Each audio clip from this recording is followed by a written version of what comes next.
Good morning, children. Have you ever noticed that on Independence Day, our Honorable Prime Minister addresses the nation from the ramparts of the Red Fort in Delhi?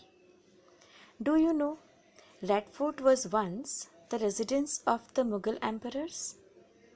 Today we are going to study about the Mughal emperors. So let's start the chapter. The Mughal Empire. Before we proceed, I want you to recall the previous chapter, the Delhi Sultans. You had studied Lodi dynasty. It was the last dynasty which ruled over Delhi until 1526.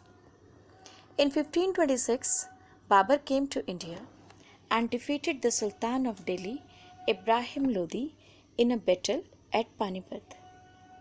After that, he captured Delhi and Agra. Babur was the first Mughal emperor. He was the founder of Mughal dynasty in India. Dear students, do you know who were Mughals? Let's study.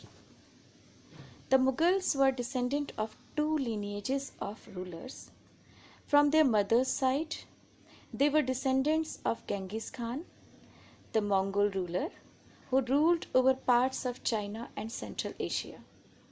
From their father's side, they were the successors of Timur, the ruler of Iran, Iraq, and modern-day Turkey. However, the Mughals did not like to be called Mughal or Mongol. This was because Genghis Khan's memory was associated with the massacre of innumerable people. On the other hand, the Mughals were proud of their Timurid ancestry. Now, let's know about the Mughal emperor. Let's start with Babur. Babur, the first Mughal emperor, succeeded to the throne of Farghana in 1494 when he was only 12 years old.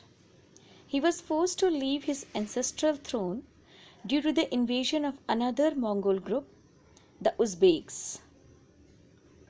In 1526, he defeated the Sultan of Delhi, Ibrahim Lodi, and captured Delhi. Babur was succeeded by his son Humayun.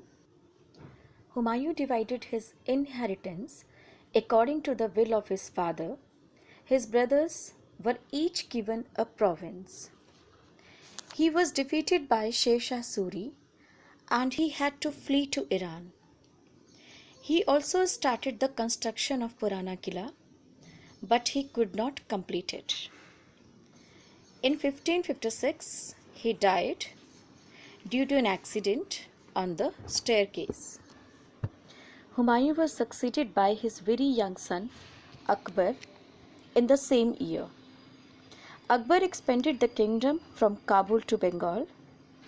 He built the walled city Fatehpur Sikri in 1571.